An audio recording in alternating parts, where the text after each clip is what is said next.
ng'omukulembeze w'ekibiina ki NUP oba kiyite NUP omukulu Robert Kyagulanyi Ssentamu yaakava okukiika embuga olunaku lwa leero ng'ennaku z'omwezi 16 Desemba 2025 ow'ekitiibwa Katikkiro wabadde awo nga waliwo abalala abatuuse era okukiika embuga mu buufu bwe bumu. Bano nno tebabadde balala, babadde bannakibiina ki Democratic Party giyite DP. Ojja kujjukira nti omukulu w'ekibiina ki NUP wamu ne banne bwe batembete ekibiina ekyo omukulu Robert Kyagulanyi Ssentamu Bobi Wine bakiika embuga olunaku lw'eggulo ng'ennaku z'omwezi 15 Desemba. Kati nga tewannaba na kuyita ssaawa 24 ezinywedde bweziti bweddu omukulu Nobert ono nga ye minisita ow'ensonga z'ebyamateeka mu ggwanga wansi wa gavumenti ekulemberwa President Museveni, wabula ng'ate ne bwe kiba nti kiri bwe kityo ate era ye president w'ekibiina ki Democratic Party akulembeddemu banne bwe batembete ekibiina kino ekya DP kipayopayo nga be baabo bakiisa embuga. Bano nno bayaniriziddwa ow'ekitiibwa Katikkiro Charles Peter Mayiga era ne bafuna emboozi ey'akafubo. Abamu ku bazze nabo omukulu ono Nobert azze ne mukyala we omukyalo yamanyiddwa nga Beatrice ojja kujjukira nti oyo yeesimbyewo mu Kampala ku bwa Lord Mayor. Yes, omukyalo yayagala bwa Lord Mayor. Okwawukanako ne NUP olunaku olw'ejjo, NUP bajjidde ddala nga baweerera ddala. In fact bwe bazze ne ku mulyango abamu tebakkiriziddwa kuyingira era waliwo abafunye akaseera akazibu n'abakuumi b'eddembe tugambe mu line efaananako bw'etyo kozi waliwo ne gayi n'essimu ye yatwaliddwa amanyiddwa nga Sama. But Nobert azze n'abantu bwe babadde nga 5-6 bwe batyo ne bafuna akaseera. Kati bangi ensisinkano ya Nobert bagizizzaayo ku nsisinkano y'owekitiibwa Katikkiro wamu n'omukulu atwala ekibiina ki NUP Bobi Wine oba Robert Kyagulanyi Ssentamu eyabaddewo olunaku olw'eggulo. Abana ne batandika kati bannange Bobi Wine kati lwaki abadde yakavaawo ate kati ne wa DP n'agamba naye kajje bannange oli akopye munne. Ninga abaana mmwe bino ebintu tebiri mu kuppa okukiika embuga. Owekitiibwa Katikkiro asobola okuwa invitation then nojja n'otuuka. Bwe tutunulamu oba we tuddayoko ku lunaku olw'eggulo owekitiibwa Katikkiro we yabadde asisinkanye omukulu Bobi Wine wamu n'abalala bwe batwala ekibiina yasabye abawagizi ba NUP okusengejja bye boogera ku mitimbagano birema okubalondoola mu myaka egy'obukulu bwabwe. Kale andowooza tusale straight tuddire ddala mu NUP. Olunaku olwaleero ng'ennaku z'omwezi 16 Desemba 2025 lunaku lwa njawulo nnyo eri abamu oba omu ku bannakibiina ki NUP newankubadde ng'omukulu oyo ali mu nkomyo essaawa zino. Joel Ssenyonyi yasoose okuba nti awandiika obubaka obubadde buyozaayoza Alex Waiswa Mufumbiro. Wano nno ne yeegattibwako ne mukyala we Fabrice Ssenyonyi okubeera nti baweereza obubaka eri kapa eno. Joel Ssenyonyi agamba nti happy anniversary Mr. and Mrs. Waiswa Mufumbiro. With Alex unfairly detained and other challenges, it looks like a dark season, but God is in your corner. All will be well. Joel Ssenyonyi abadde aweereza Alex Waiswa Mufumbiro obubaka newankubadde ng'ali mu Kkomera. Namugamba nti olunaku olwaleero lwe lunaku olw'okukuza olunaku lwammwe lwe mwafumbiriganwako gwe ne mukyala wo newankubadde ng'akadde kakyali kakazigizigi. Njagala okutegeeza nti Dunda Namugereka tannaba kubanga akuta. Fabrice Ssenyonyi ono ye mukyala wa Joel Ssenyonyi ne mukadde ako olunaku luno abadde alujjukira era nga talwerabidde. N'agamba nti happy anniversary Mr. and Mrs. Alex Waiswa Mufumbiro. This day is meant for joy, reflection and gratitude, yet it comes with a heavy heart. As Alex remains unfairly detained, Edith, thank you for your strength and grace amidst all the challenges. Your resilience is truly inspiring. So mukyala wa Joel Ssenyonyi naye n'agattako obubaka nga ayozayoza Alex Waiswa Mufumbiro newankubadde ali mu nkomyo essaawa zino okubeera nga ye ne mukyala we Edith batuuse ku lunaku lwe bafumbiriganwako oba gye wandiise anniversary era nga jjukira byaliwo 2022 olunaku lwe lumu olwa December nga 16 luno. I think katuhavingeko moments ezentonotono newankubadde nga Alex Waiswa Mufumbiro olunaku luno alucelebratingidde wali mu Kkomera ku Meere Ruzira.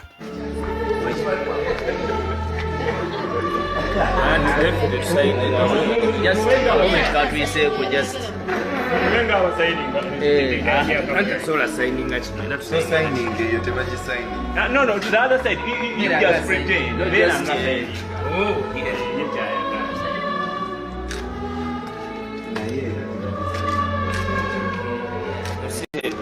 Okay, that's all. Thank you. Bishop.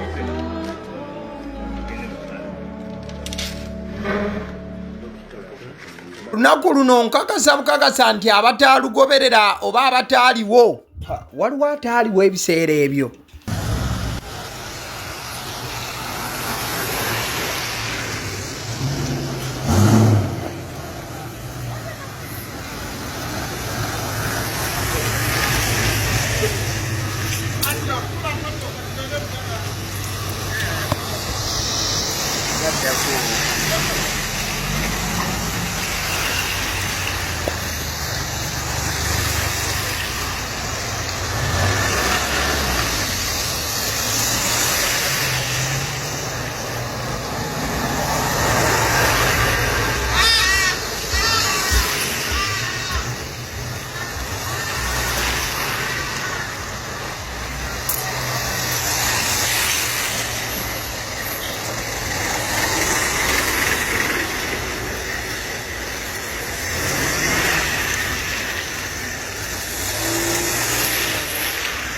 Teregende lw'emmotoka nga bwe zaali ku lunaku olwo siterwa okuzaayoko ku lunaku luno lwali lunaku lwa njawulo nnyo nnyini ddala. His Excellency Bobi Wine wamu ne mwana muneza amanyiddwa nga Nubian Lee baakolera ddala kye basinga okuba nga bategeera wabula nga Alex Waiswa Mufumbiro wamu ne muganda we Kato oba Kaito abeera Kaito basanyufu nnyo ekitenkanika olw'olunaku luno olwali olunyuvu era olw'enjawulo ennyo nnyo nnyo nnyini ddala.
And a lot of love was sprayed on this particular day.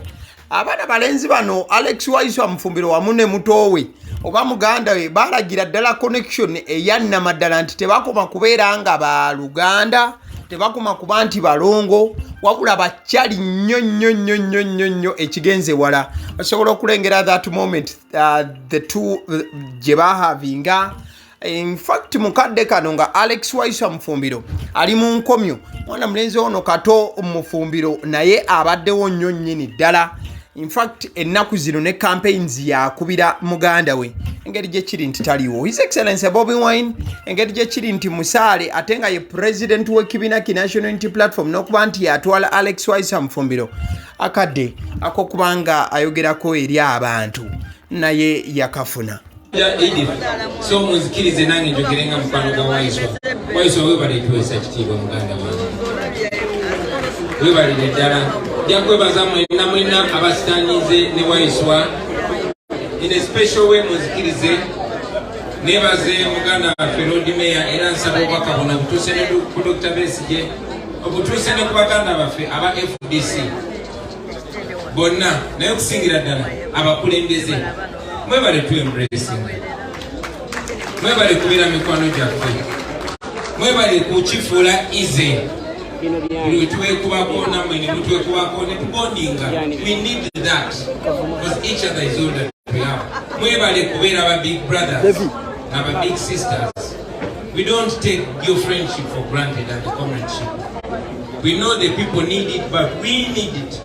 It teaches us, it grooms us. So please know that we appreciate the friendship, the comradeship.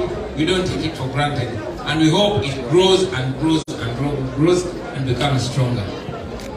Mwena mikwano gya Waiswa mwebale kumubeererawo. Muguno omukolo nga gutegekebwa. Kyagaze something about Waiswa's character. Sijja muwananyi wadde leero mbagaye waliwo waavaako. Naye webale kubeera mukwano gw'abantu webale kubeera human being kubeera muntu ali approachable lwokoze ekituufu ekirungi ate tomera nnyo biwawaatiro obeera ne humility ate lwokoze ensobi obanga gwasosokola ensobi. Thank you for being you. We appreciate you.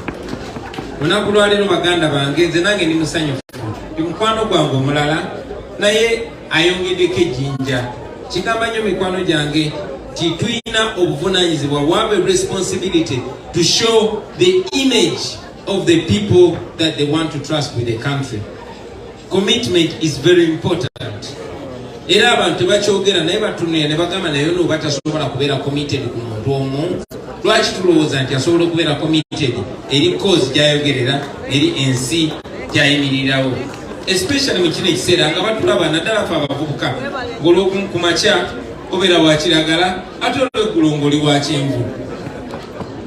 So that step that you just took tekyogedde only about you, kyogedde ne kufe mikwano gy'omunnange. That is the part of that is a part of a speech from Robert Kyagulanyi Ssentamu, the Honorable President for the National Unity Platform.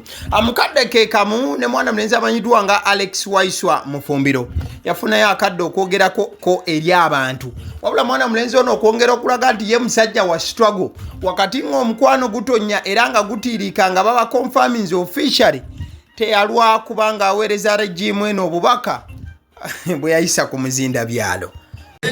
Mr. President, nkuwa obweyamo ze mbaga njikoze ate nyambiddwako abantu era nga bwe nabagamba Secretary General ng'onyanjulira ensinga Deputy Spokesperson ne bagamba I'm going to make the loudest noise. Kati ku noise twavuddewo embaga ewedde. We are coming and we are coming stronger and stronger than ever before to the cause. Bino mbyogedde kunaku lw'embaga yange nga nabirowoozezaako era nga mbitegeeza. General Yoweri Kaguta Museveni, it is going to be dark in the coming days. Mwebale nnyo, mwebalire ddala, sigenda kusuka wano, njagala kubebaza okumpa omukisa guno, njagala okubebaza okutwagala, mwebale okutubeereramu, Mukama Katonda abatugize bulungi, naye abakyalina amaanyi n'embavu, tukyali wano, tukuka pamoja. Mwebale ino, mwebalire ddala. 16 Desemba omwaka 2022 bw'atyo omwana mulenzi Alex Waiswa Mufumbiro we yasalawo okubanga mu butongole agattibwa ne mukyala we Edith. Ensangi zino omukyalo ono kati embeera gy'alimu mentally she is not doing well olw'ensonga nti omwagalwa we Alex Waiswa Mufumbiro bwe bamaze ebbanga mu mukwano ne gye buli eno akyali mu nkomyo. Abamu ku banene abaaliwo ku mukolo guno olunaku olwo ye Dr. Kizza Besigye nga omulaba omukulu Elias Lukwago yaliwo, omukulu Harold Kaija ebiseera ebyo ku lwa FDC ensangi zino ku lwa PFF. Osobola okulengera Bobi Wine wali ku ntebe eno yennyini kwatudde, Seggona yali ku ssimu awo osobola okumulengera. And I think wobanga weetegereza omukulu wamanyiddwa nga Nubian Ali Buken naye yaliwo ku mukolo ogwo. Then eno muna struggle lukulwe era ebiseera ebyo ye yali owakunga chairman Nyanzi ye ku mukolo yajja akakofiira ssebo akambalidde ddala n'agamba ssebo wadde mukolo gwambaga tekijja okuba nti yenzo owakunga ebiseera ebyo yali owakunga nga tebannaba kuba nti bakyusa kifo ekyo. Osobola okuba nti David Lewis Lubongo oyo omulengeddeko ko wali changing clothes for the bagole that day. Omukulu amanyiddwa nga Francis Zaake, Honorable Zaake Butebi naye yaliwo. Osobola okuba ng'olengera Dr. Kizza Besigye ssebo yazinamu kokaawo ku mazina Elias Lukwago n'agamba bino mbisobolera ddala ate temujja. Osobola okulengera Seggona, Bobi Wine, Besigye, David Lewis Lubongoya. Then this picture kaali kafaananyi kanjawulo nnyo osobola okulaba amakulu agakalimu. Then the family. Owekitiibwa Mpuuga omulengedde omukolo gwaleeta abanene n'abawanvu batwetwogerera.